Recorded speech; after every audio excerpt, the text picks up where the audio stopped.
Okay. All right. So, luckily we have somebody here that I can make fun of. So, being that Carl's here, It's all good. so who all, everybody here from my home group? My home group, okay? And newer agents. Newer? Yes, please. How new? Less than a year. Okay. Anybody else less than a year? I'm new to here. You're new to here, but you've been an agent for a while? Yeah. Okay. So here's what I'm gonna do. Because you're the newest in the room, we're gonna focus on you. Yay. No, this is a good thing.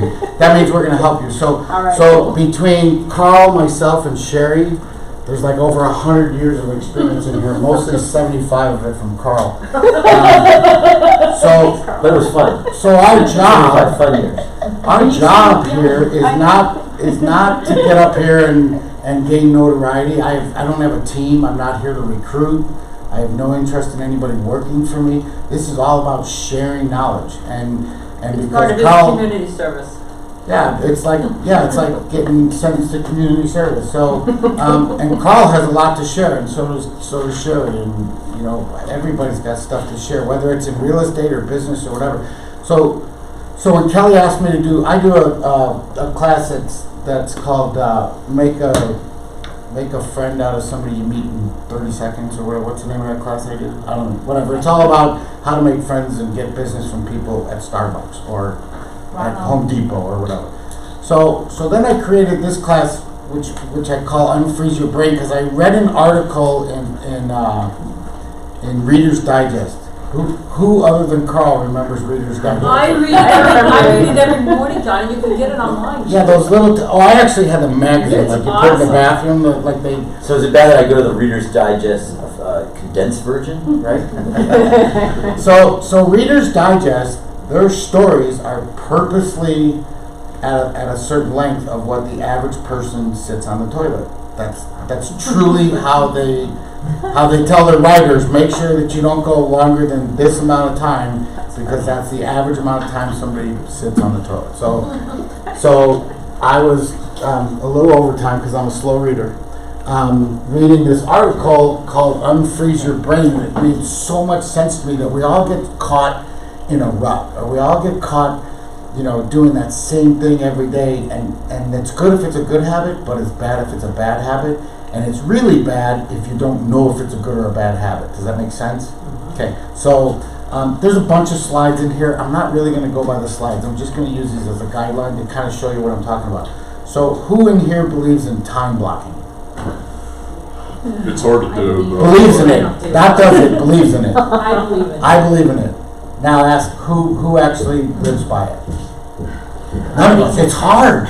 It's really hard. So in my schedule every day, I have from 10 to 11 to be on Lion's Desk, which is my CRM, and to make phone calls for that amount. And guess how many days a week I actually do that? 0, because life happens, and you got stuff going on at home, or you got deals that you're working, or all that stuff. So there's solutions to having deals to work and not doing your time blocking thing, and that's kind of what I want to talk to you about making those changes, because we get stuck in that.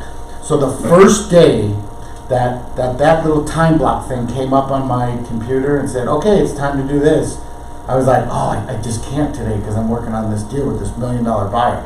And then the next day it came up and I said, I'm still working on that deal, so I'll do that tomorrow. And then guess what happened? I never did it. I found an excuse every single day not to do what I told myself I needed to do. Doesn't make me a bad guy, it makes me normal, because we all do that. We all find a way not to do what we know is best for us, okay? So that's really what I want to talk to you about today, about getting into habits of, getting out of bad habits and into good, and then making the good ones a habit. Like how do you really make yourself do that stuff? And it's hard to do. I'm standing up here teaching a class that I'm as guilty as everybody in the room of not doing what I know I should do. So that's kind of what I want to talk about. And Carl and Sherry will have input on this, and I ask you guys to, this is all about these guys and not us, so let's help any way we can. So let's start looking at this on what success is in real estate. So I'm going to throw out a number, and I want by a show of hands, how many people agree with me? I would be willing to say that 85% of realtors have no freaking idea how to do this job. And that includes knowing what the contract says, knowing what a buyer broker says, knowing what all the forms say, and really truly knowing all 9 parts of the contract, and knowing that Section 8 is the most important. I mean, how many people would agree or disagree with me that 80% don't know what they're doing? And if you don't agree with me, give me a number. I agree. I agree. I think especially when you qualify it, I think that a lot of realtors know this part and they know that part, or maybe they're great lead generators, but when it comes down to what you just said, actually, and this is the part that's not very exciting, but actually knowing how to do the job. Yeah, it's so true. I mean, knowledge is power. So, so for those of you that know me, I have this billboard campaign in Illinois that says, "Had enough, move to Arizona, call Johnny Work." So the number one thing that people talk to me about, that they're moving here from Chicago and California, is that there's no lawyer involved in the real estate transaction. They're like, what? What do you mean? What do you mean there's no lawyer involved? Who checks the documents? Who? I said, I do. That's why it's such a huge decision on who you go with to be the realtor. And you will be surprised how many people you meet at open houses or Starbucks or wherever you meet people that have no idea that there's no attorney involved in the real estate transaction. It's you and the title company that most likely you choose. How many people in here have their clients say, I want to use this title company? How often does that happen? They're counting on you. So that's why it's such a big decision on who you partner up with as far as title. Okay, I'm a huge proponent of lawyer's title, and if anybody wants to know why, ask me after class. I'd be glad to share my opinion with you. And I know that there's some other people in here that agree with me, that do a lot of business. There's a reason for that. Okay, so how does this equate to what we do? Not everybody knows that this picture shows all the hard work you put in to be successful. But guess what else people don't know? They don't know how much little work 80% of realtors put in to be a realtor. They don't know the difference, okay? So, and I'm gonna piss some people off today by some of the things I say, and I really don't care. So how many of you have seen, like, somebody left a business card at one of your listings, and it's a realtor, and the picture's from like 20 years ago, and he or she, like, it's a glamour shot, beautiful, and then they walk in, you're like, wait, is that you? Okay, why do people do that? There's a reason they do that. They're selling their look. Okay, there's a reason for that, and that's good. How many people make a decision on who's going to be the realtor for the dumbest reason ever? What percentage do you think? Oh, I met this guy at the bar. He bought me a beer. He was the nicest guy ever. What's he know about real estate? I don't know, but he's a big Blackhawks fan, and that's going to help me buy a house. That don't mean crap. He's a big Ohio State fan. Who cares? He's a Michigan fan. I wouldn't work with him because he's from Michigan. Who cares? Really, when it comes down to it. Okay? So there's a perfect example of what people are doing out there to get business. So when I say unfreeze your brain, start thinking like that. Start thinking about what's this person really selling. So on my card, I have United States Navy veteran. I'm selling that. I want people to know I'm a veteran. It's important to me, and I get business from veterans. Okay? Carl's card has like some palm trees and kind of a really cool logo. He's selling that. His cards are fun. Him and Sherry are a lot of fun. Their cards reflect it. They're a lot of fun. They're fun to work with. And they're very knowledgeable. True or false? Well, I didn't know it was fun. Thank you. You're a lot of fun. Carl says he treats everyone like a luxury client. All our clients are luxury clients. Yeah. That's what we sell. Because it is. Yeah, If you buy $50,000 whatever. What's the difference? Yeah. What's the difference really between a $1.5 million house and a $200,000 client that's a first-time home buyer? Who really needs more attention? Right. The first time home buyer. First-time home buyer, they need more attention than anybody. Okay? Yeah. So for all those people that say, oh, I'm going to do an open house, I'm going to get a luxury, this is a little off subject, I'm going to do an open house at a luxury listing. Dumb. Why would you do that? People that can afford $1.5 million houses, they have an attorney, they have a realtor, they have a wealth management guy, they got all that stuff, but they've got a lawyer, they got a dentist. The people buying $250,000 houses most likely don't have a wealth management person or an attorney or those are the people that need your help. Open up your brain, think about how that works, okay? So for everything positive that we see, this is how much we work to be successful. There's an equal amount of negativity involved in that for the people that are out there that are your competitors, that are trying to get clients, that are idiots, morons, okay? I don't know that there's an agent that works for my home group that has caused more problems with other agents than me, because I will flat out tell agents on the other side of deals, look, bud, you have no idea what you're doing, okay? And you're gonna blow this for both of us, and now you're fucking with my income. And I'm not standing for it, so why don't you step away, let's close the deal, you'll get your commission, just let me handle it from here on out.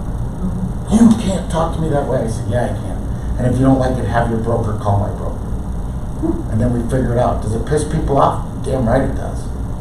Do I get deals done? Damn right I do. Do they learn from that? Let's hope so. Because I'm there to offer. Say, if you want me to walk you through how we're doing this, let's do it. I'm not looking to get anything from your client. I'm looking to do what's right by everybody in here. It's not brain surgery. It's just real estate. Harsh, right? Really, really harsh. You'd be surprised what the reaction is when you tell people that. They have to step back and go, okay, maybe I don't know what I'm doing. Maybe I can learn from this guy. Most won't, but some will. Excuse my language. Okay, perception. How deep's the mud? Well, to this guy, it's really deep. To this guy, it's not. Kind of see where I'm going with this? Unfreeze your brain. Don't, it's raining outside. Yeah, but farmers love rain. Realtors don't like rain on open house days. Farmers love rain. Just open your brain to different perceptions about stuff. All right. So every time I go to a class, and Carl and Sherry will tell you the same thing, over years and years and years, you go to a class and you think, well, who's this guy up here teaching? What does he know that I don't? Okay. I'm an agent here. I'm not a broker. I'm not an owner. I'm just an agent. The difference is I got 33 years of business experience. So that's what I'm sharing. I'm sharing stuff that I learned that, trust me, the best lessons I ever learned cost me. You screw something up and it costs you money, that lesson sticks. True or false, Carl and Sherry? So true. Those are the lessons that You really will count. never do it again. Yeah. So I guarantee you that I have something in common with everybody in this room, other than the fact that we're breathing the same air in this room. So here's what I'm all about. So raise your hand if we have something in common based on that list. And you don't need to tell me what it is. Just when I hit something that we have in common, just let me know what it is. Or just raise your hand that we have something in common. Okay. Pretty much everybody? Okay.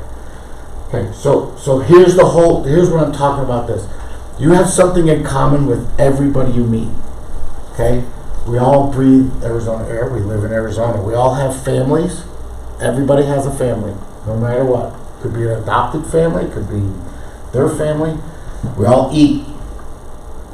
That's probably the easiest path to make a connection with people. Open house, grocery store, Home Depot, the parking lot out here. I can't tell you how many deals I've gotten because I smoke. Standing out there having a smoke. Some guy walks by, got a light? Yeah, sure. Jeez, What do you do? Right? Right? I talk to everybody. Drives my dad. Drove him nuts. Talk to everybody. You got something in common with everybody. Okay? So what you really want to find out is what you don't have in common. And that's where this comes in. Okay? So part of it, I'm going to go a little off the path here, but I managed 120 salespeople at this place up in Verde Valley. And we were selling lifetime camping memberships.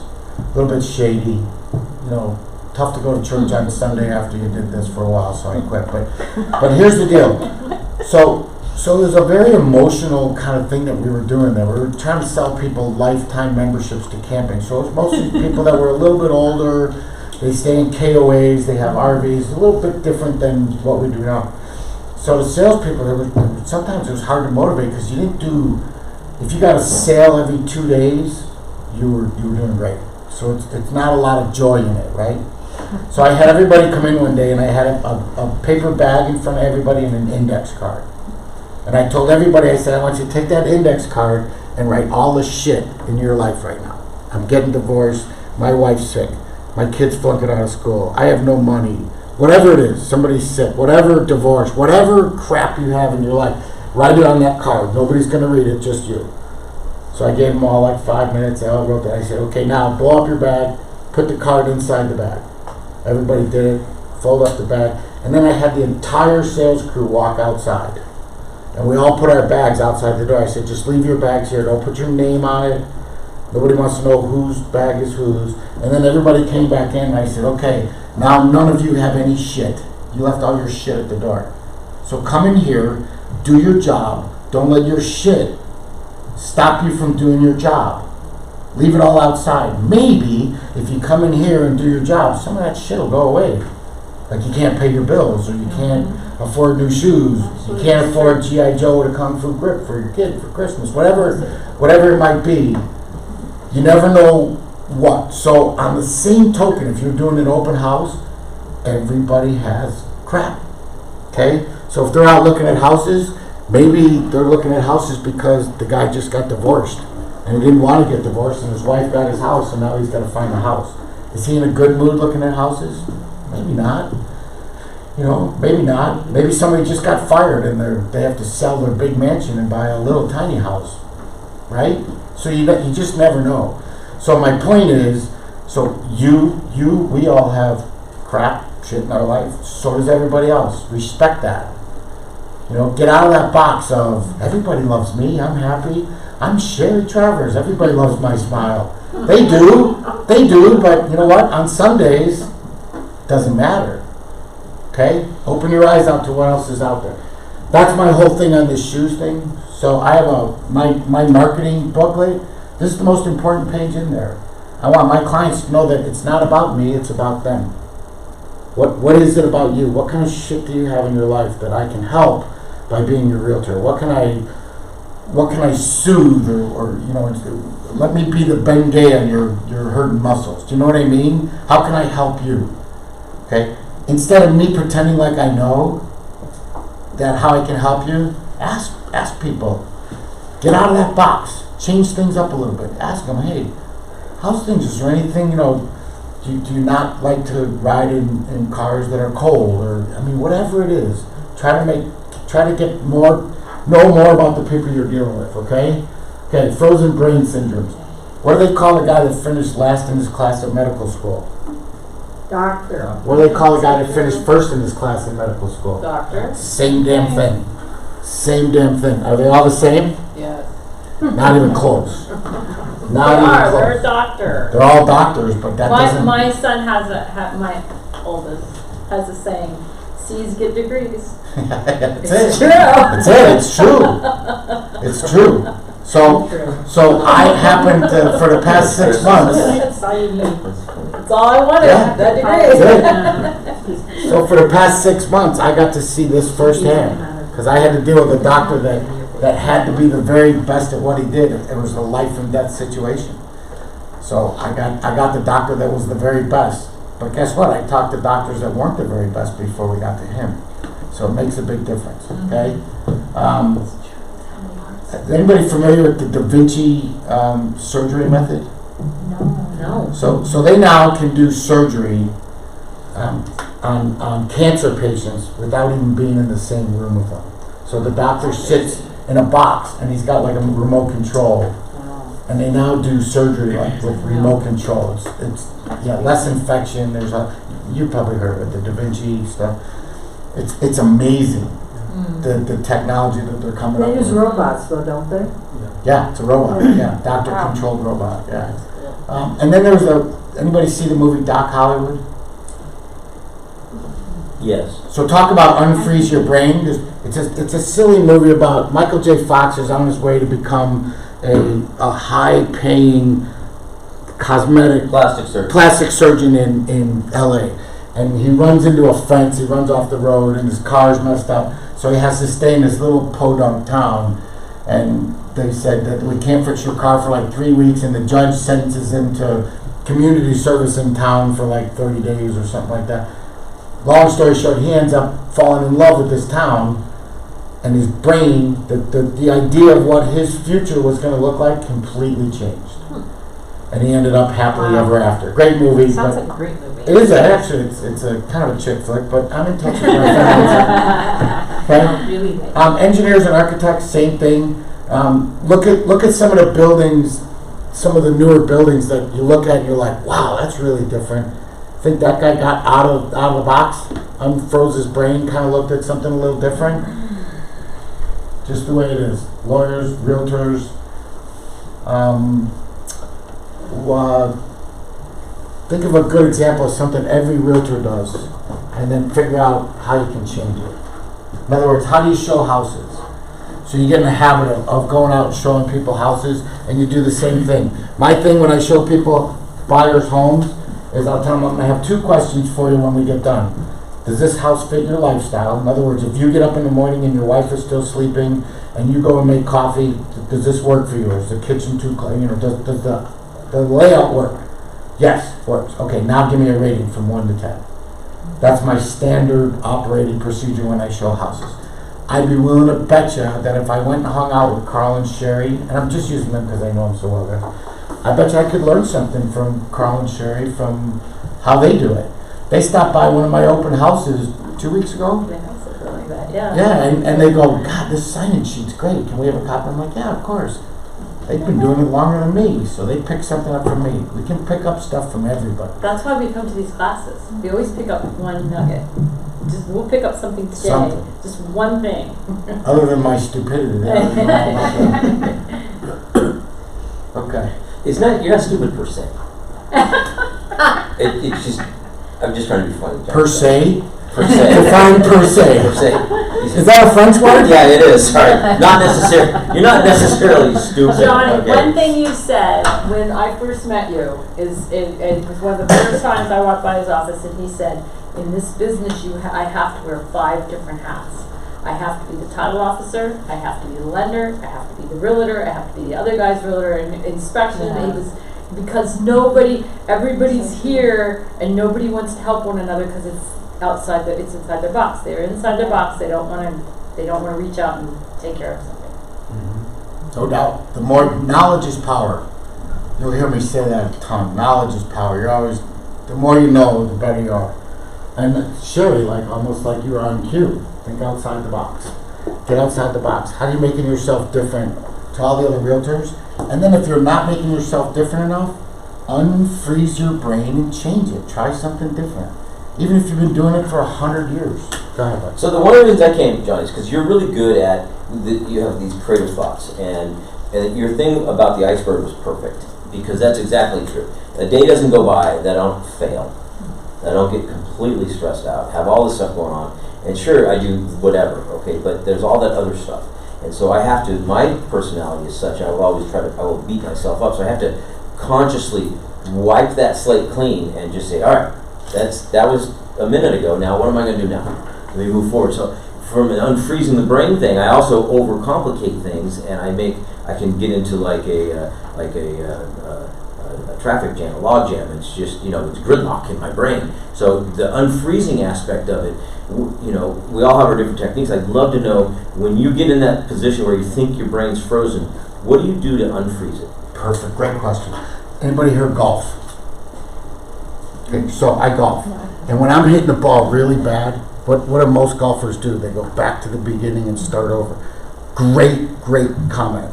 So for me, if my golf game's going bad, what do? I go back to the basics. All right, where's my feet? Are my hands in the right spot? And then you slow everything down because you're trying to hit the ball really hard and far because you've done it. So you know you can do it. And then when it goes away, you got to go back to the beginning and start over. So I think a lot of times my solution is to just simplify everything.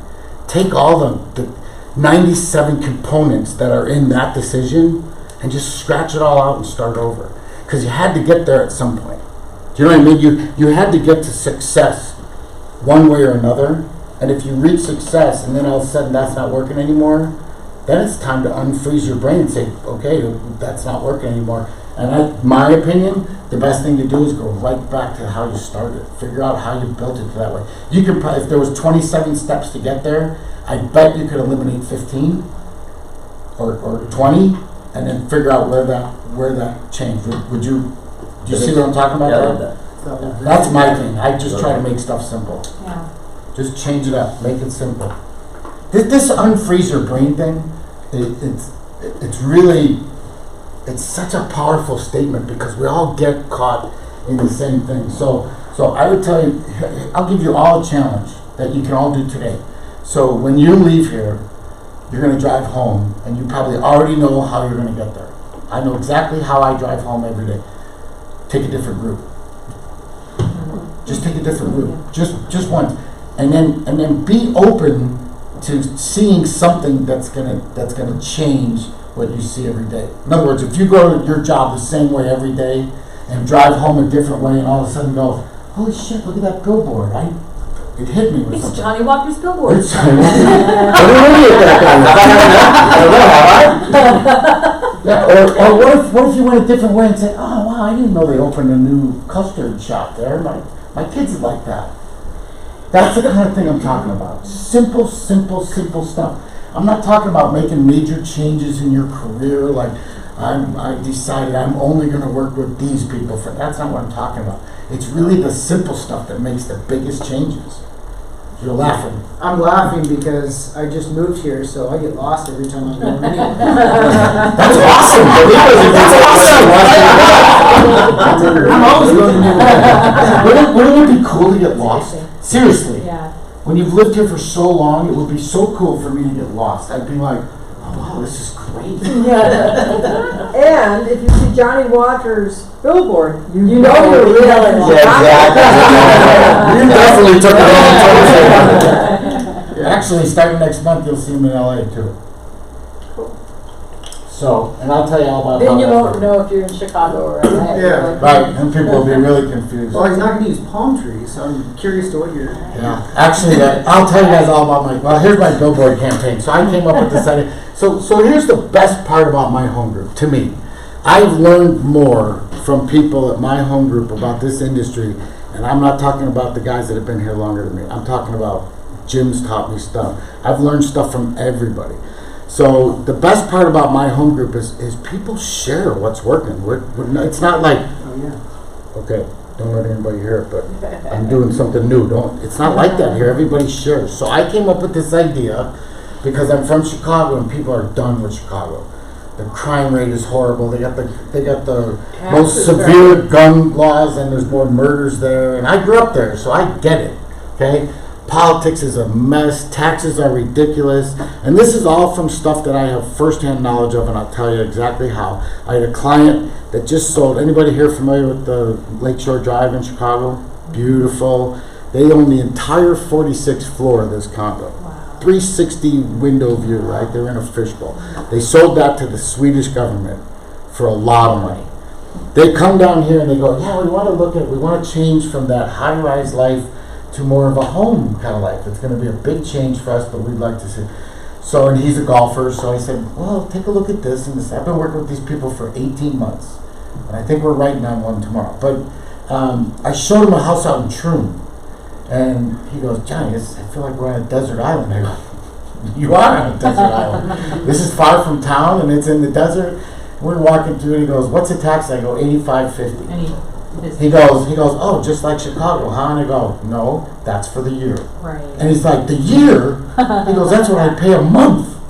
Isn't that crazy? Yeah. Wow. So talk about open your eyes. That's why I was like, that's one reason why I do these billboards. So my billboards in Chicago, all they say is, you know when you cross state lines and it says, welcome to New Mexico, welcome to Texas, welcome to Illinois, welcome to Colorado. You guys know those signs? Yeah. When you drive?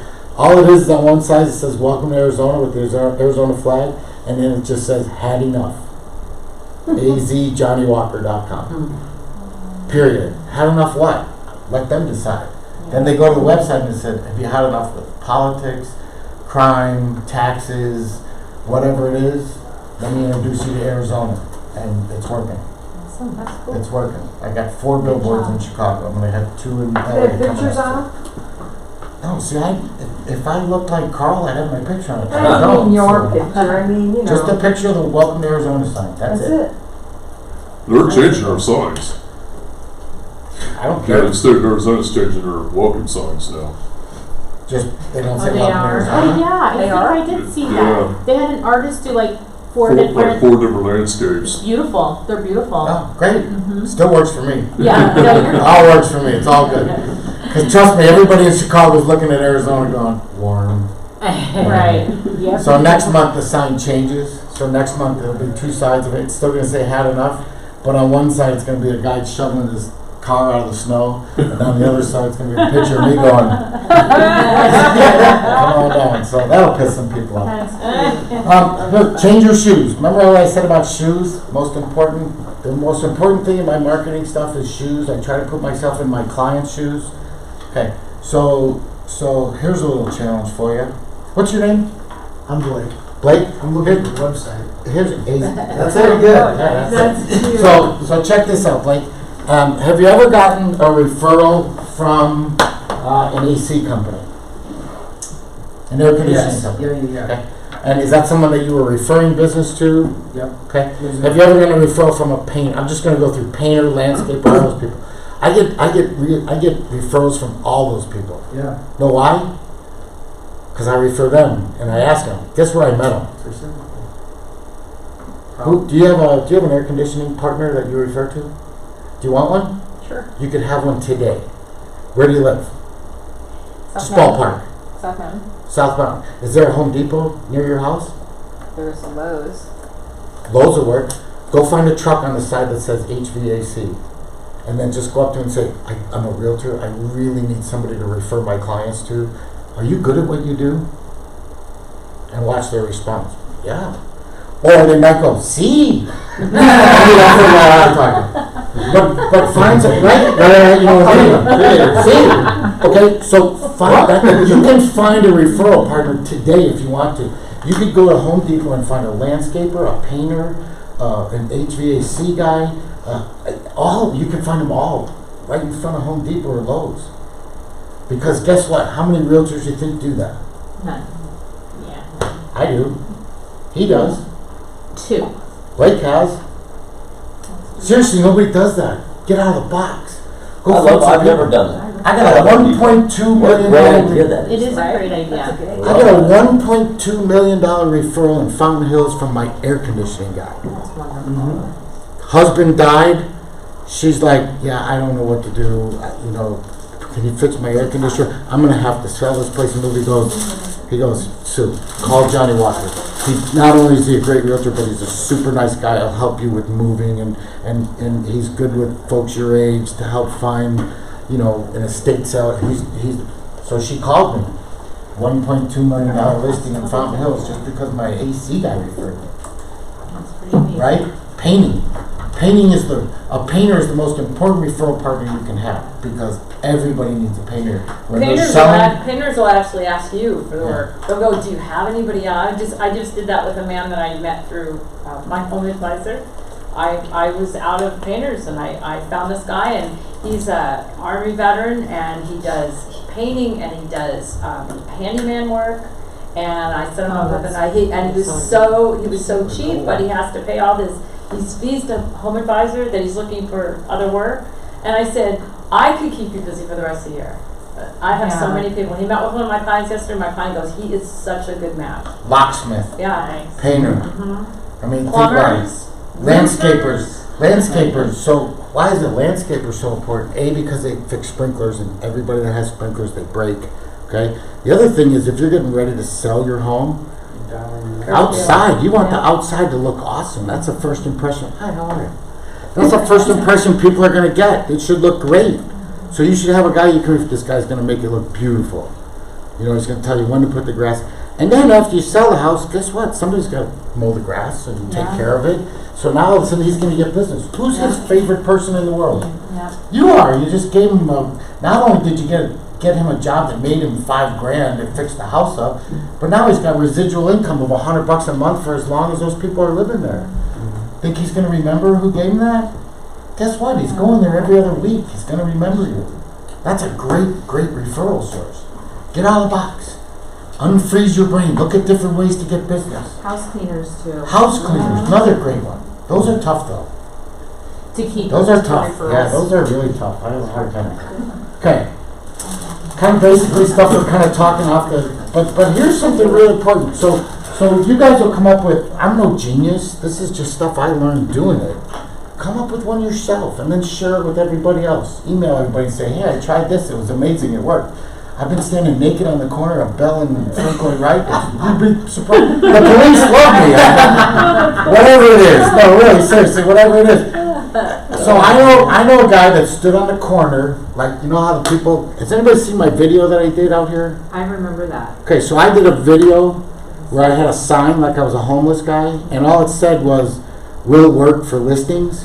And I stood at the end of the freeway, and this is on YouTube, you can find it.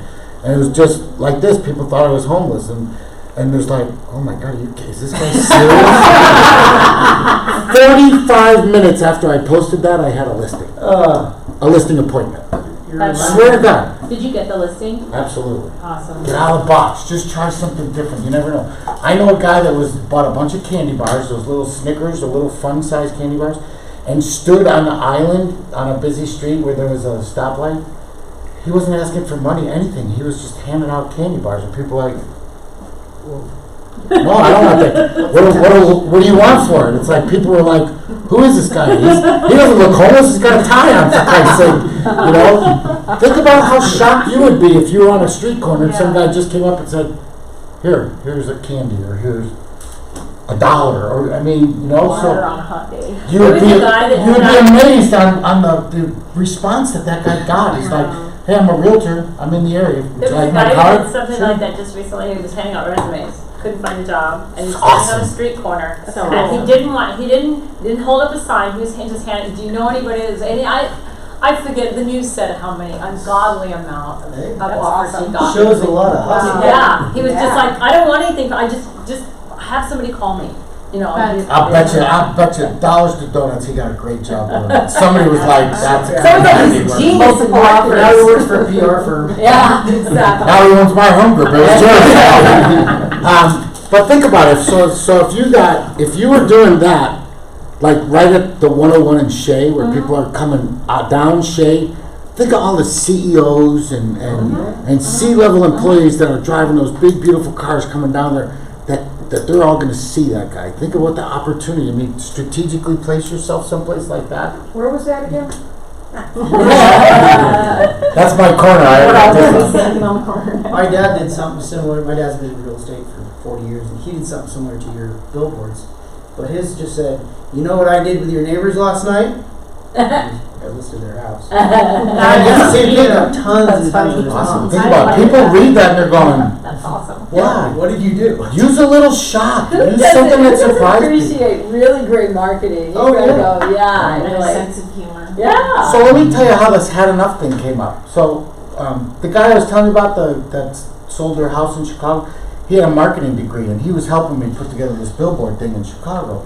And at first it was live the Arizona lifestyle, and it had like desert scenes and all that, which is great in the wintertime in Chicago, and it was great. And he goes, Johnny, whatever you do, your message got to be 5 words or less. You got to get your message across in 5 words or less, and have a picture that will help promote whatever it is you're saying. So I'm like, okay. And I didn't even go to college. I went in the service. I served my country for 4 years instead. Thank you. You're welcome. So, but I have a brain that kind of, I try to think like other people. I get out of my shoes and I get into their shoes and try to think, what's that guy thinking right now? You're scaring me a little bit. What's that guy thinking right now? Seriously. So then in the middle of the night, it came to me. It's like, had enough of this shit or what? Yeah. And I was like, that's it. It's had enough. So when I called him, I said, I think I can do it in 2 words. And I told him about it. He says, genius. That's it. That's all your sign has to say. And then a call to action. You know? He goes, do you want your phone number all over Illinois? I go, probably not. I probably get some weird calls at 2 o'clock in the morning from my drunk buddies go, what?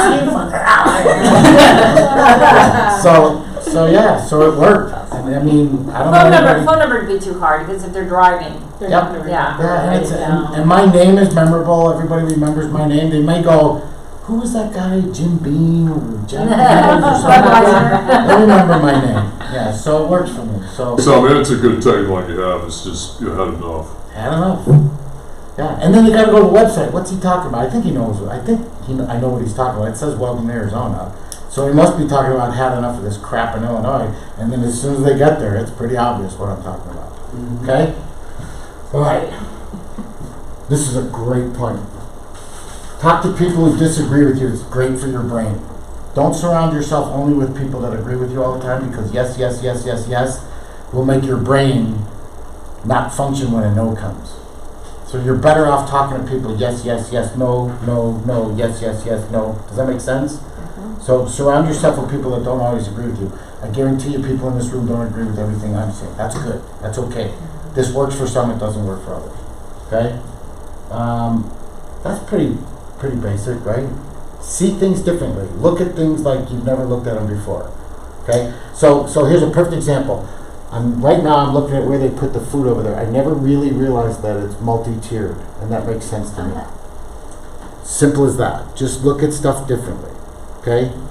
Look at things a little bit differently. Everything, when you go home, take a look at your bushes. Hang on one second. Oh, yeah. Take a look at your bushes when you go home, and if they look like this, imagine what they'd look like if you put a cut in them or something. Just, do you know what I mean? Stuff you see every single day. Just try to get your brain to just look at stuff different. Whether it's right or wrong, just get your brain to look at stuff a little bit different. That's what this article was saying.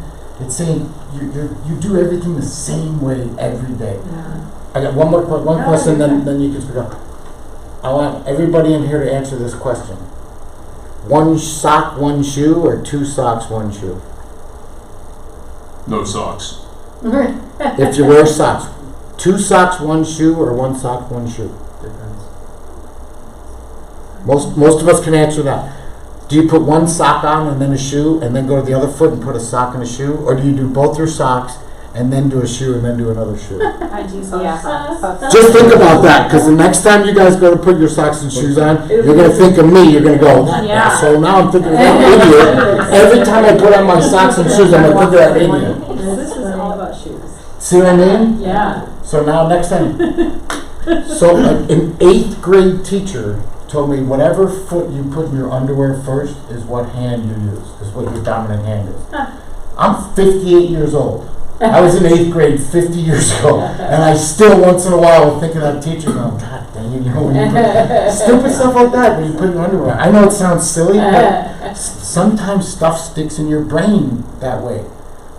That's what this is all about. Unfreeze your brain. Get different stuff in there. Make yourself think about something different. You're gonna be really mad at me tomorrow when you're putting your shoes and socks on. You're gonna be thinking that. Right? No, doesn't it make sense though? It's like it's the dumbest thing. Yeah. What?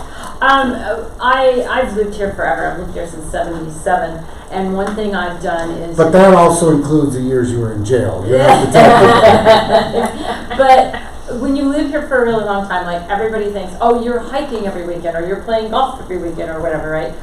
Just try to be a tourist. Mm-hmm. Go to the Phoenix Open. Go to the Raven Horse Show. Go somewhere and just try to see it from a tourist eyes, and you will see this town so different. Like so awesome. When I went to work with Carl, I said something. I go to the Phoenix Open every single year, have forever, and he says something like, "I've never just really gone," and I go, "You have to go see what the other people why they want to live here." They picture themselves every day walking along the path of a golf course. They probably are never going to go back out there again, but that's their initial coming to Arizona. I was on this golf course and I fell in love with Arizona. And Who here goes to the Phoenix Open? Who here wears a badge that says you're a realtor at the Phoenix Open? I've done it. I've wrote my name. Why wouldn't you? Why wouldn't you? I swear to God, every time I go to the Open, my wife and I go to the Or Open. a shirt, even if you have a shirt with your emblem on it, like I got us team shirts, and I said to Carl, I said, I'm so tired. Yes, I work for my home group, but I wanted our team to have a shirt, so I bought the team shirts for Christmas, and I said, now I have. So every year I get invited by title companies or whatever, and I get tickets to the Open, and I go every year, and it's a business day at the Open, because you're not there to watch golf. Everybody's just there to drink, and it's a business thing.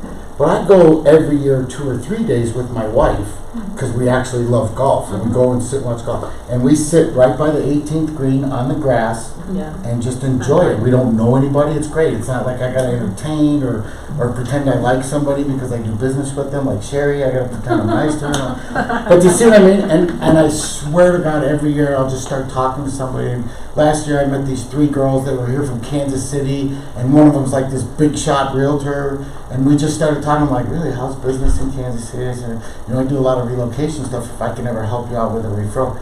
I got 2 referrals from her last year. Wow. People that were moving here That from is Kansas very City, nice. sitting at the golf course because I had my home group hat on. Yeah. Yeah, name tag, maybe that's a little pushy, I don't know, but why not have a real estate job? I'm a realtor, or own a shirt that tells people Well, what the thing you do. is, they do have real estate booths there. Like if you go to the Arabian Horse Show, you go to the Phoenix Open, you go Bear Jackson, Keller Williams. I know the people that do it every year. They always have their booth there, and I walk in with. I'm not a member of their team. I walk in with my little name tag. They don't know if I'm working there or just That's walking so through. funny. So it's pretty Yeah. funny.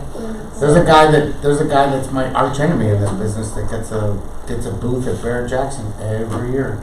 And I guarantee you, I'm over there watching his booth, and when people walk away, I go, hey, he's an asshole. Here's my no, I don't actually. Andrew Bloom would be. I didn't say that. Oh. Okay. I know who you're talking about.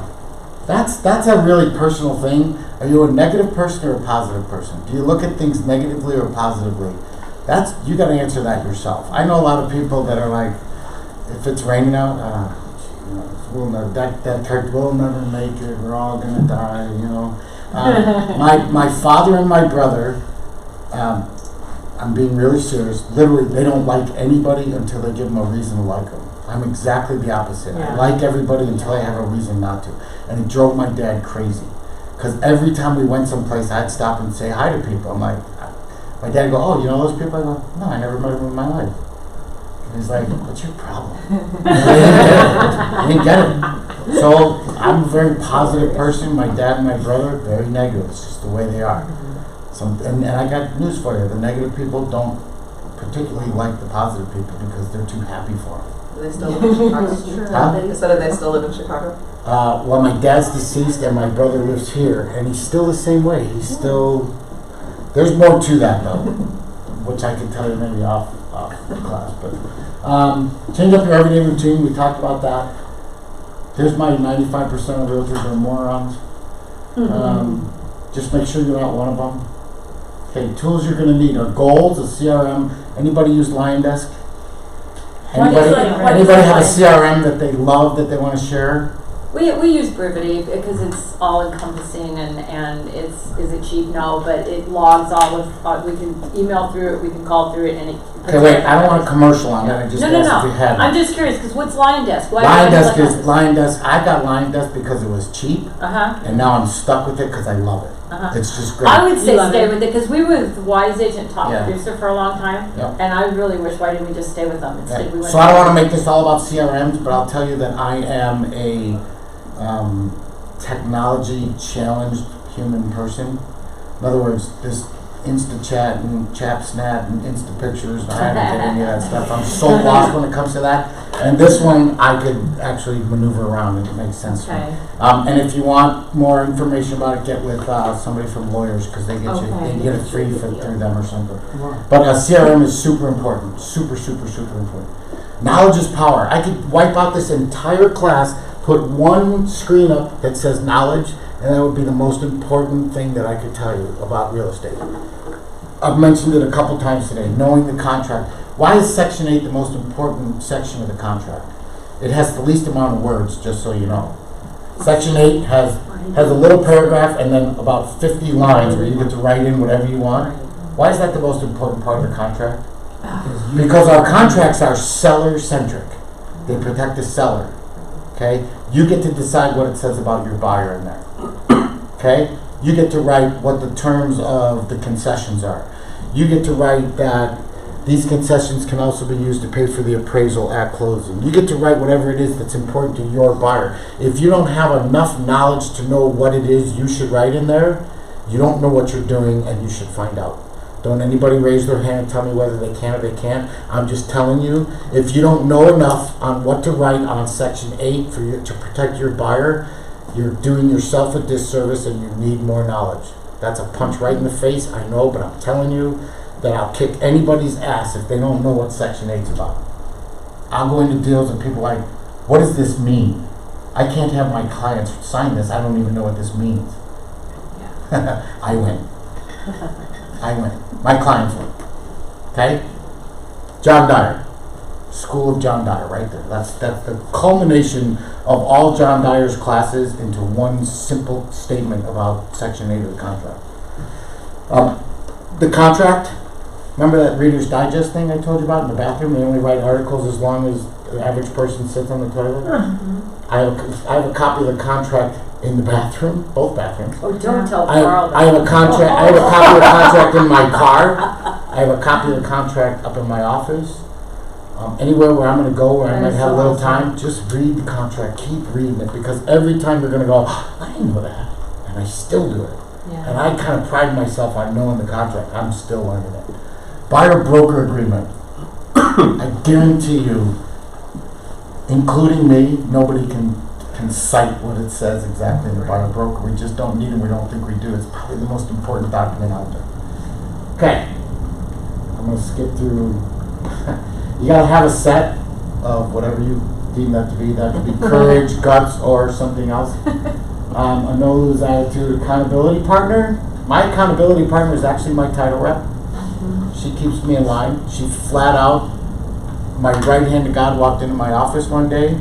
She said, okay, we're going to work on this, and this. Have this ready for me Monday, and we'll go over that. She came in that Monday. She goes, did you get this done? I go, yeah. She goes, did you get this done? I go, no. She goes, did you get this done? I go, no. And she looked at me and she goes, don't waste my fucking time. And that was, from that day forward, I've been married to her, because she meant it. She was a business partner. She wasn't just some rep. She actually, excuse my language, I'm sorry. She actually cared about my business. That's the kind of accountability partner you want. That's a title rep. Goal setting, short term, long term, this week, 5 years. You guys get all that stuff.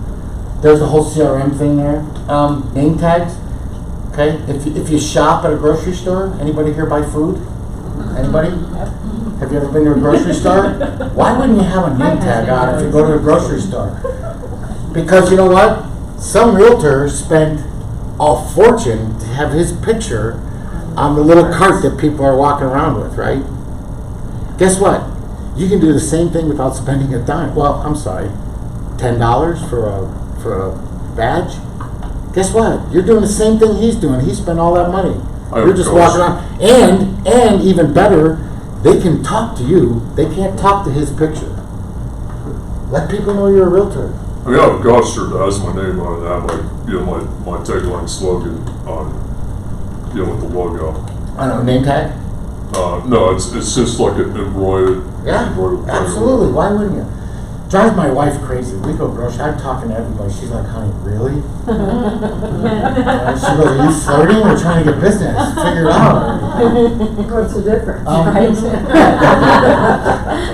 There's a big difference. I'm trying to tell her that for 25 years. Car magnets. Some people do, some people don't. You'll very rarely see my car without my magnets on the side. It's a billboard. You have to drive from here to there. Why wouldn't you use it? It's a free billboard. Right. Or it's $20 to get car magnets. Why wouldn't you have them on the side of your car? If you don't want them on, if you're young, good looking like Jim trying to pick up the girls with his nice Mercedes, you take it off on Friday night and just be cool. But if you're working, why wouldn't you have your name on the side of your car? It's free advertising. It's free. Free. Some idiot rents billboards to get his name on it. Think of what that guy's paying. This is free. And you can go on Vistaprints. The ones I have on my car, they're not anything fancy, but they were like $20 for 2 magnets. I mean, they come off and they go back on. Simple. Awesome. It doesn't scratch the surface. No, they're magnets. I will tell you this though, if you don't take them off once a week in the summer, you end up scraping parts of them off because you need they melt. They're wow. Yeah, but they don't ruin your, you just got to be careful getting them off and use some glue guards because they come off, but it's not a big deal. There goes all that buyer broker dual representation thing. These are all the forms that I think are really, really important. Sherry, I know you're going to back me up and tell everybody these are all, you got to know these forms. You really do. And don't be shy about asking someone. I mean, I have people on the other side that working transactions on the other side that say, well, I'm new. And they think somehow I'm going to take advantage of. I'm like, I'll help you through this. I'll tell you, your broker and my broker is going to want this. send it to me. Here's the best thing that you're gonna learn all day. What's your name? Kristen. Kristen, here's the best thing you're gonna learn all day. So if you go to get hired as somebody's realtor, as either a buyer or seller, and they say, oh, well, how long have you been doing this? All of a sudden you're gonna get a little panicked and say, well, 6 months. Let's just say you say anybody, right? So you might be a little apprehensive about how long you've been doing it. Never do that again. You know why? Because you can tell them, I've been doing this for a year. There's people who've been doing it 20 years. Guess what? I'm in a brokerage that I could be here. My first day could be today. And I have years and years and years of knowledge backing me up because we work as a team. The whole brokerage works as a team. Use that. Use that. Because you do. Because if you came up to my office and said, Johnny, I'm trying to write an offer and I don't even know how to. Come on in, let's go, let's do it. And if I'm not available, Sherry's available. And if I'm not available, It cracks me up when these people go, and I've seen agents that have been in the business a long time kind of poo-poo it, kind of like, but really, that shows how insecure they are. If they're threatened by you having lack of knowledge. or they're greedy, because then they say, I'll do it, but you gotta give me 30%. No, that should never be Screw you, that I'm way. not giving you 30% of We're that. all in this together, and we all have to work together. And our buyers and sellers may never see each other again, but I may have to do another deal with you, so I'm not gonna put you down, Yeah, not only that, part of the reason most of the people teach here is because I love this company. Mark and Jeremy, I've been with these guys, I'm agent number 86 or something, and we're at 2386. I've been with these guys a long, long time. I love these guys. And what they put together here is awesome. So if my class, these stupid classes that I teach, helps one person become a better realtor that's a My Home Group agent, guess what? That's good for everybody, because now all of a sudden the word gets out, boy, those My Home Group agents know what they're doing. So all of a sudden, what does that give you? That gives you all the experience I have. You get to glom onto that. Those My Home Group agents, boy, they really know what they're doing. Guess what? You got a card that says My Home Group on it. You win. Right? Does that make sense? Mm-hmm. That's a whole other get out of the box thing. Use what we're offering here. Take it and run with it. But we're like right on the button. If you guys want to go. I'll finish this up. If you guys feel like you got to get out of here, go. Partners. I'm not in business without my partners. My lending partners, my title partners, my vendors, all my referral agents. God dang, my AC guy gave me a $1.2 million listing. That's gravy. I didn't even have to do anything. Do you know what I mean? Except promote him. I do. He does. I send him to everybody I know. So My Home Group, there it is. That's exactly what I was talking about. Okay. All right, I want to talk real quick about, and we'll go around the room and you guys can answer or not answer. Sherry, if you had to pick one thing that provides you more business than anything, I think I know the answer for you. What would it be? Referrals, CRM, open house. It's referrals on my database referrals. Okay, so database and referrals, but that doesn't always count because we all don't maybe not have the database and the referrals that she has from years of business. Is you don't need a lot. Mm-hmm. I have one gal. I probably have 5 VIPs. I have one gal that I have done the whole family at least 2 or 3 times with buying, selling, whatever. I'm closing on one of her sons again today, and Carl had very jokingly said to her at one of our client events, because I always take her to dinner, and he goes, send her one more referral, I'll give her and you a girls' weekend. And then the next week, she called Carl and said, remember what Carl said? And Carl's like, I don't remember saying that. But you don't need even 5. You only need 1 or 2 people that you're talking on it. Mm-hmm. Yeah. Whether it be Who else has something that they can definitely identify as their number one source of business? I'm the same way. Referrals. Family referrals, same thing. Anybody else? Well, mine is sphere of influence, but secondly, like if I didn't know anyone, open houses definitely work. Okay. And knocking on doors before you do your open house, because I got a couple I'll show you really something that's good. even better than that. Go ahead. Anybody else? Sphere. Okay. So everybody in this business will tell you that if you do a really good job, you only have to start with 1. Referrals start with 1. There's no such thing as a deal. Every deal is 3.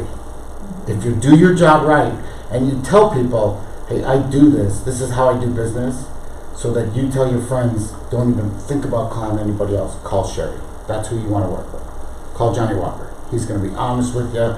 He's not for everybody. If you don't like somebody telling you straight out what it is, don't call Johnny, call Sherry. You know what I mean? Because Johnny's direct. He has no, he'll be your best friend when this is all over, but he's working for you and he knows that he's got a very, very serious, that's how people refer me. I'm not for everybody. Guarantee you I'm not for everybody. Carl will say something and I'll turn it around and cushion it and he'll go, wow, maybe I should have used that. Because you and him are a lot alike. So here's what I would tell you, that referral is always going to be your best sphere of business. Referrals are the best, okay? So if you and I met at some bar, let's just say, and we've known each other for a couple years now, and somebody walked up and came up to you and said, hey, I haven't talked to you in a while, I'm thinking about selling my house, or I'm thinking about changing my air conditioner. And you said, oh, I got a guy, this is the guy I always use. And they turned to me and said, Mike, somebody or something. Who are they going to go with? The person that they knew that said, oh yeah, I got this great referral. Referrals are the best. Right? But here's the problem. The internet and social media has created a false family. Okay? So there's people online that think that they know everything. I forgot your first name, I'm sorry.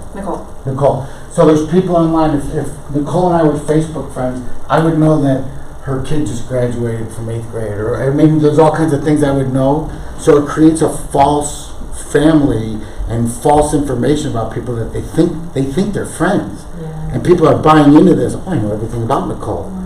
I know that she moved here from California. I mean, whatever it is, they could go through. Well, that's bullshit. So remember that. True referrals are people that you truly refer. So if you need to refer somebody, have a reason why. Okay, my air conditioning guy, I can tell you he's a veteran. He's been doing air conditioning for a long time. If he can't beat or match somebody's price, he'll tell you straight up front. He's a real honest. Now all of a sudden I've qualified him. Instead of saying, hey, do you have an air conditioning guy? Yeah, here, just call this guy. His name's Port. Big difference. So keep that in mind. With the internet has changed everything. People think they know each other and they don't. They really don't. I got a bunch of people in Chicago that I'm friends with on Facebook. I gotta be honest with you, I have no idea where I know them. No idea. But I got a call last night. Hey, Johnny, we're friends on Facebook. We graduated from high school 2 years apart. My sister's down there right now. She needs a realtor. Can you help her out? Sure. When did we become friends? He goes, well, somebody told me about these signs that you had. So I looked you up on Facebook, and I saw the sign and then knew you were a realtor. Go figure. Right? Go figure. Okay? Okay, guerrilla marketing. This is not for everybody. When I got in real estate, I was in the furniture business for 20 years. And I got out, and then I was a title rep, and I was a lending officer, and then I sold properties at auction. So I really know real estate. I know all different ins and outs of it. So when we decided to be realtors, my wife and I'm the realtor, she's my partner. I said, this is it, hon. If this doesn't work, we're screwed. We're in big trouble here, because we're falling on some hard times. So I was going to do anything to get business. That's dangerous. Me, who doesn't get embarrassed by anybody and needing business, dangerous.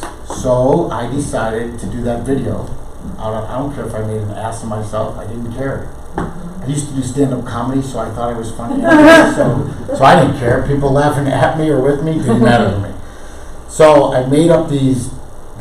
I put myself in everybody else's shoes and tried to think what was something they would want to hear from a realtor that would make them at least even talk to me. So I decided I was going to be the neighborhood guy. So where I live at 101st and Shea. And there's a Fry's at 90th and Shea, and there's an Albertsons and a Safeway at Frank Lloyd Wright and Via Linda. So everybody that lives in there shops at one of those 2 or 3 grocery stores. So I made up this thing with a map, and I had the Fry's. I stole a Fry's sign off the internet, put it there. Stole the Albertsons sign, put it there, and then I put a picture of me right above my house. And I made a thing that said, I'm really your neighbor. Don't buy into this, I'm your neighbor just because I sold a house around here. I actually live here. I coach baseball at Scottsdale Ranch Park for 20 years and all this. And I made these flyers. And I went out and stood in front of the grocery store every night until I passed out 10 flyers. That's awesome. And I wouldn't go home until I passed out 10. And if I didn't get there till 9 o'clock, do you know how long it takes to pass out 10 flyers after 9 o'clock at Fry's? I wouldn't go home. So here's what I learned doing that. Never ever pass out your flyers when they're going in, because then they end up in the frozen fruit section and the manager's pissed.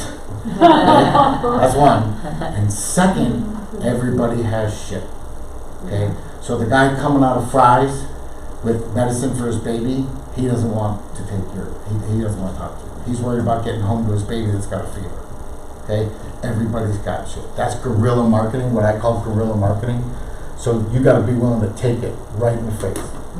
You know, where they take your flyer and say, get away from me. Sorry. You know, because maybe the next person's coming out and they're half drunk. Hey, yeah, come on over. I'm gonna divorce that bitch and we're gonna sell my house. You know, who knows what you got coming out of the grocery store, right?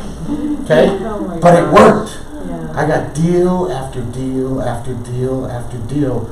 Mostly, what? She can hear you cursing Oh. out there. Hey, that's okay. I've been fired from better places. But think about go back to where I started. If you get one deal, how many deals is that? It's 3.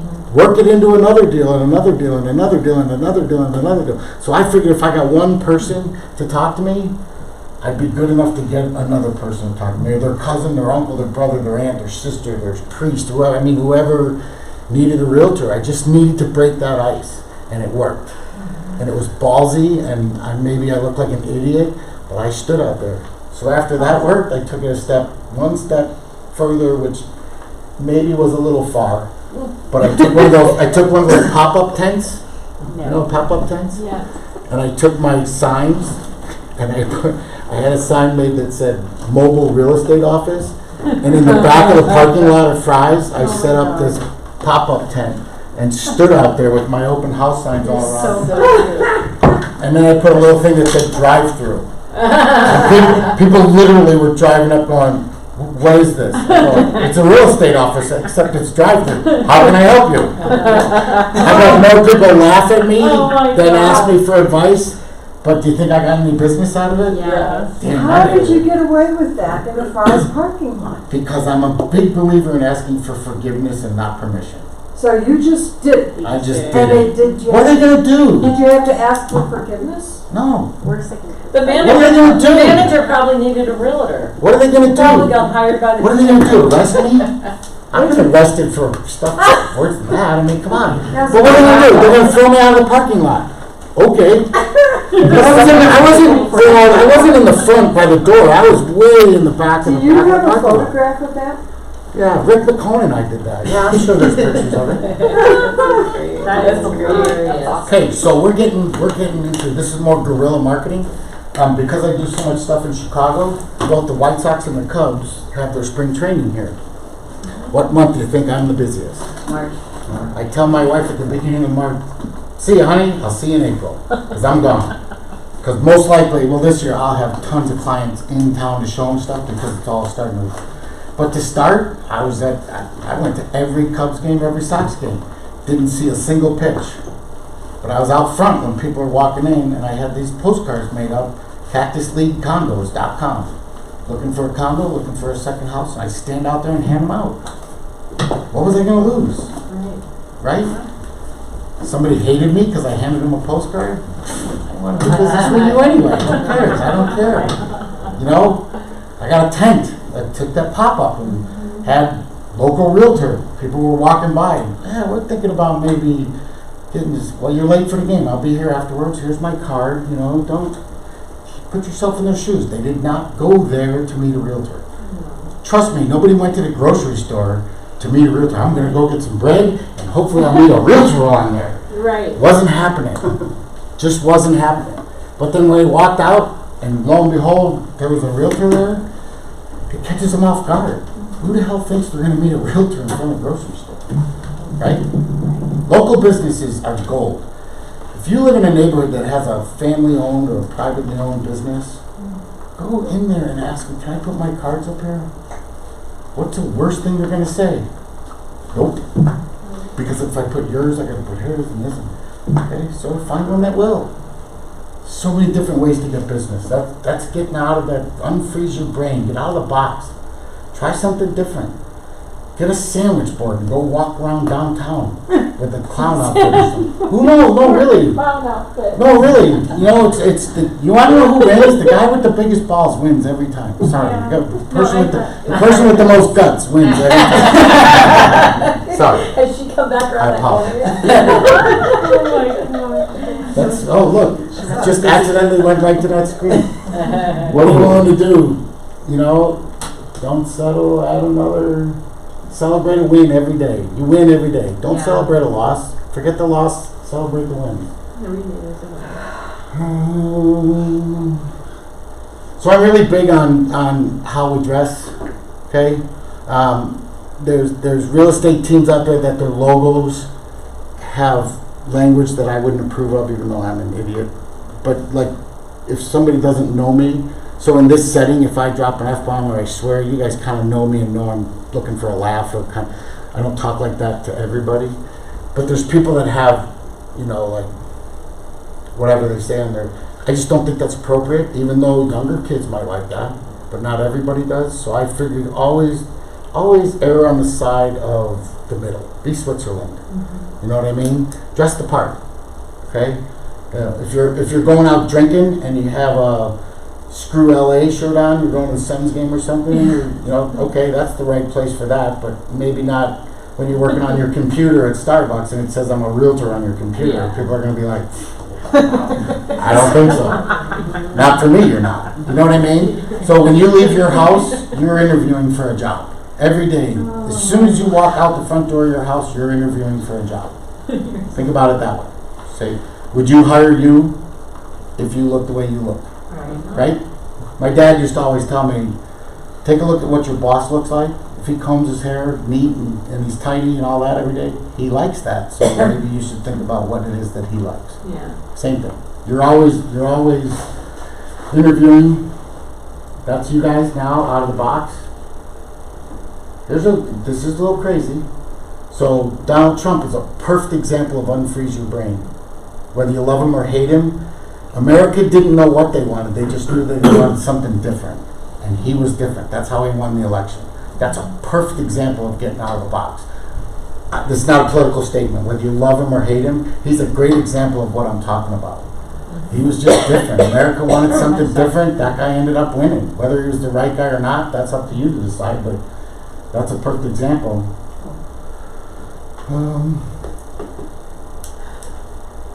That's a good one. What's the top realtor in your area doing?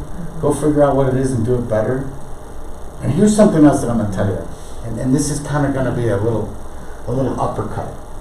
If there's a realtor in the area that you want to control and you want that business, remember that guy's a little bit comfortable. That person's comfortable and not willing to do any of the things that we've been talking about here because they just don't need to. Okay? Think about it.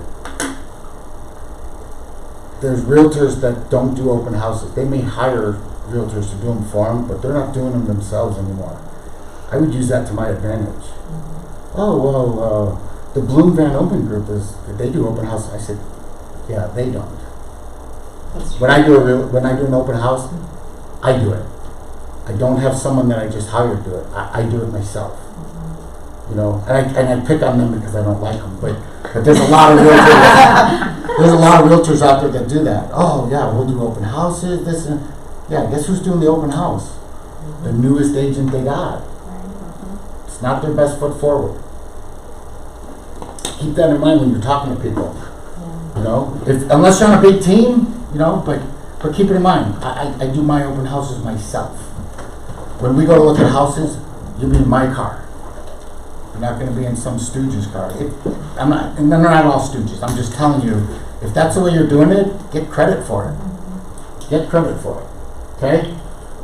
And that whole thing about what can I do different, trust me, if they're doing $10, $15 million a year, they're comfortable. They're not willing to do half the shit you're willing to do if you really want to go get business. I guarantee it. That's a factual statement.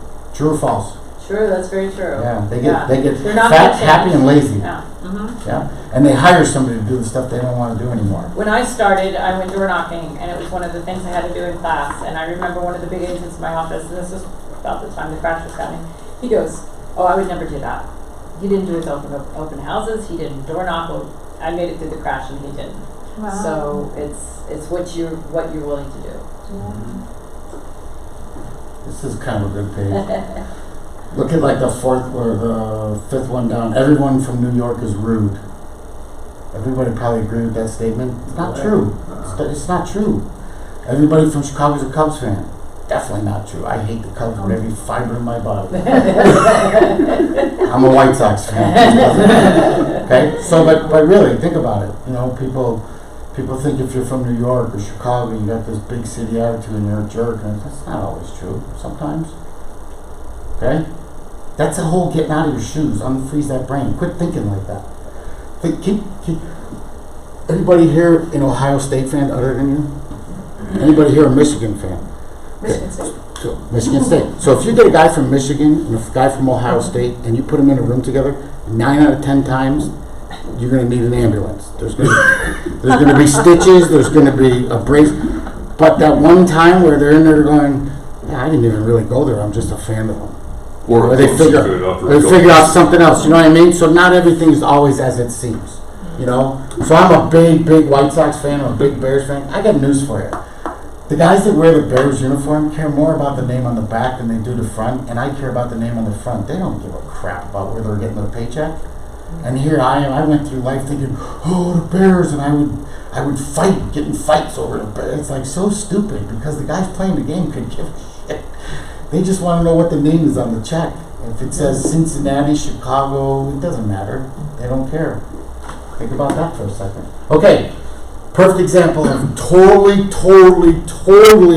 a mistake everybody makes. What color is that? Like red. What color is the circle? Right. What color is that circle? Wrong. You're all wrong. What? I have no idea what color those are. Oh. Because you're colorblind. Because I'm colorblind. Oh, interesting. Does that sum up my entire class? Yes. Think about that for just a second. What you think is automatic. That's red, that's green. To me, they look exactly the same. So you see that? What colors? I'm just curious. They look the same. They look just what, like They look gray? exactly the same to me. How would They you both know look the color? same. It's a good job. The Japan Yes. flag. So he doesn't see the color. I'm in a football pool. Is it gray? Red means you're losing, green means you're winning. And I go through it. wow. I have to actually look at the scores because I can't tell which is green and which is red. That's interesting. So if I can sum up this entire thing, it's right there. Okay? Yeah. Irish men are colorblind more than any other people in the world. Irish men. You ever tried those sunglasses? I'd love to try those. I know somebody that just got a pair. I'd like to put Me them on too. just to see what the world A looks buddy of mine like. just bought them for his brother Yeah. because it changed his life. So Yeah. I can tell that's red. That Coca-Cola Like he'll thing is call red. blue. And I can tell that's blue on your bottle. If it's not Yes. extreme, I can't tell. I can't tell you what color that door is. It could be brown, it could be green, it could be tan. I just can't tell. Sure. So like yellow, I can tell yellow. You know. So my husband sees, and he's Irish, but like blue, like something might be green and he'll think it's blue. hmm And that's kind of, he's not colorblind. This is blue. That's extremely blue. Yeah. I can tell that. Okay. But like that piece of paper right there. Uh-huh. So my shirts at home, my wife has to write P or B on it. If Oh, it's purple or wow. blue, because I can't tell the difference. The difference between purple and blue. So does that Interesting. sum up everything that I've told you Yes. today? That one little screen. Yeah. Everybody knows That's that's all we red, needed. that's green, and to me, It's not. it's not. And that's all that matters is And that's something that's your undeniable. client. You guys would fight. Is this red? Right. How much do you believe it? Would you put $10 on the table that's red? Every one of you would have said, yeah, I'll put Yeah. $10. And then when the green came up, you got $10 to say that's green, and I'd have taken all your money because I can't walk over. Does that make sense? Think about that. If you don't think about anything else, think about that. What is might not always be. That's unfreezing your brain. That's really taking it to another level of thinking, you think there's nothing truer than never judge a book by its cover. Okay? I got a guy that's about this tall. He's got a long ponytail. He wears 1980s running suits. Okay? And glasses. And if you looked at the guy, you'd think, So funny. who's this guy? He's also the guy that owns every McDonald's in Scottsdale. Wow. He's got more money than any of us will ever dream of having. And he called me 2 weeks ago and he goes, yeah, I need to refi my house. I'm like, why don't you just buy a new one? He goes, no, I like this house, but I need a 12-car garage for my Ferraris. And you'd look at this guy and go, no, not a chance. Not a chance. So don't judge a book by its cover. Right. What's red isn't always red. What's green isn't always green. So true. Okay? That's really everything, guys. I mean, Thank you so much. What a great class. I know. This was a very good class. I know. Johnny always does good classes. I gotta show you guys one picture. Yeah. He should wear it as well. No, you Daily you dose. did, There, that's a great picture. That is a great. That's an awesome picture. I agree. That's a 100-year-old tree that got see ya, and guess what? Wow. Yeah, I'm not dead I yet. love that. Isn't that a great picture? Yeah, that's so hopeful. Talk about an image that just says so much, right?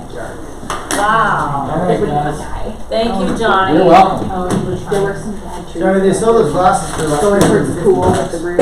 Yeah, so there's sunglasses though, so I mean, I don't know. They have I like to indoors. try them because I'm so used to being colorblind. It's the kind Yeah, of. they have indoor But styles. the roots So like, go like more. Oh, I yeah, don't think yeah. sunglasses like they're dark. It's my favorite. No, Now they've got- we're like, they've we're got awesome. micro- I know what you're talking Everything. about. I forgot what they're Really? called. I have one Yeah. too.